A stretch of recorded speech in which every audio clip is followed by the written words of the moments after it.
It's been a pretty big day today. Not gonna lie. Lots going on in the world of sports, lots going on in the world of entertainment. Timothée Chalamet is the youngest male winner of a SAG award for Best Lead Actor. That is crazy. Demi Moore is still in the race here. Mikey Madison, your Oscar is not guaranteed. We have ourselves a three-headed race here heading into the Oscars next week, baby. The Vancouver Canucks played off against the Utah Hockey Club, and I missed the third period. I watched the first two periods, but I had my own hockey game to attend. My team, personally, we lost 2-1 in overtime in a game that I think we had a really good chance to win, even though we were missing 4 out of our best players on the team. We lost 2-1 in OT, which happens to be the same score that the Vancouver Canucks ended up losing by in their game against Utah. Now, again, I saw the first 2 periods, didn't see the third, but ultimately, there is one name that I think is standing out above the rest after this game, and it is none other than Mr. EP116 himself, Elias Pettersson. Because as I said, there's a lot going on in the world of entertainment, in the world of sports. Today is the day that I learned that Mr. EP40 himself, Mr. shoots the puck a little bit too high on a breakaway with 10 minutes to go in a tie game in the third period. He's got 11 goals on the season. You know who has one fewer goal than Elias Pettersson in the year 2024-2025? Ilya Mikheyev in the Chicago Blackhawks system. That guy has 10 goals in 55 games. Pettersson has 11 goals in 50 games. Sure, Petey has a slightly higher goals per game, but Mikheyev is right there too. Ay, ay, ay.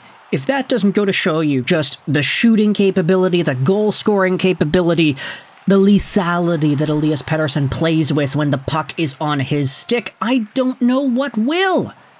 This guy, man, is frustrated. He was really frustrated after he missed the breakaway. He missed, yeah, he hit the, looks like the top part of the crossbar. If not, he just whiffed it a little bit too high in general. Nice lob over into the middle there. Pettersson to collect the puck on the breakaway, but he ends up fumbling it. And I know maybe micro-focusing, over-analyzing one particular play might not be the most productive thing to do in a quote-unquote game review, but it was a 2-1 game. It was a 1-1 game at that time in the hockey game. The Vancouver Canucks just could not shoot the puck on goal. How do you score goals? You shoot. How do you not score goals? You don't shoot. The Vancouver Canucks had 4 shots in the first period, 4 shots in the second, and 7 shots in the third.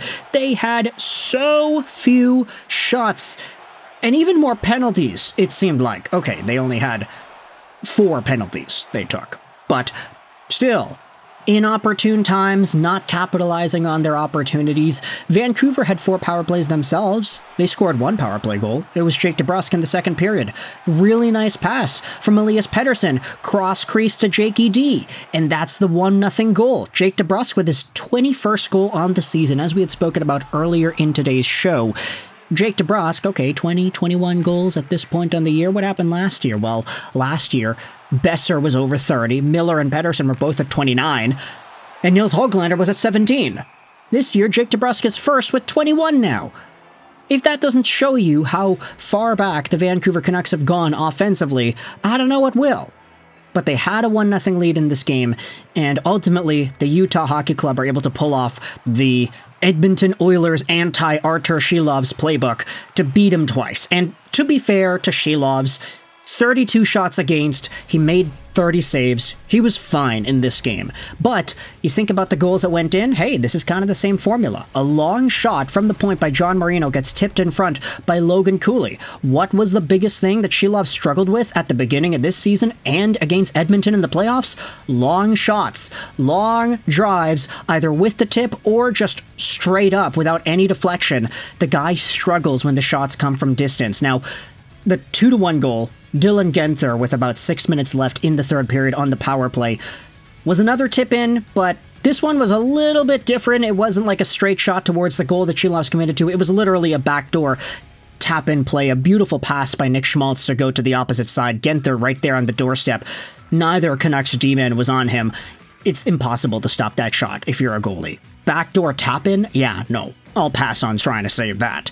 But Arturs Silovs still made 30 saves in this game, so I think we can give him some props. Karel Vejmelka gets the win for the Utah Hockey Club. He gets a .933 save percentage. He let in a goal, but he only had 15 shots against, so the Vancouver Canucks did not do a good job at testing Vejmelka as much as they probably should have. I guess coming into this game, you kind of figured that there might have been some sort of a bad outcome possible when you consider the roster, you consider the fact that they played yesterday, you look at all the new names in. Vittorio Mancini made his Canucks debut. Arshdeep Bains was back in the lineup. You had Elias Pettersson in one more time, not to mention the absence of guys like Carson Soucy and Nils Åman. Definitely a forgettable game for the Vancouver Canucks. And I don't know, at this point it's like, do I want to just kind of spend the rest of this video, the next 2 and a few minutes, just talking about how much they stink? What was going on before the Four Nations? They were winning games. I mean, it wasn't really easy the way they were winning games. I mean, they barely squeaked out a dub against San Jose. They beat Colorado, shut them out. Thanks, Kevin Lankinen. They beat Toronto. Really tight game there. I'm guessing that this seems to be the new formula for Vancouver hockey, is it not? No longer are we going to see blowout games. No longer are we going to see games where Vancouver gets 3, 4, or 5 goals on the night. Last year, they were torching teams alive. It was crazy, especially at the beginning of the season. You know, those first 2 Edmonton games in 2023-2024 set the tone right for the rest of the season, and all of the guys started to bounce back and score points like crazy to feed into that identity.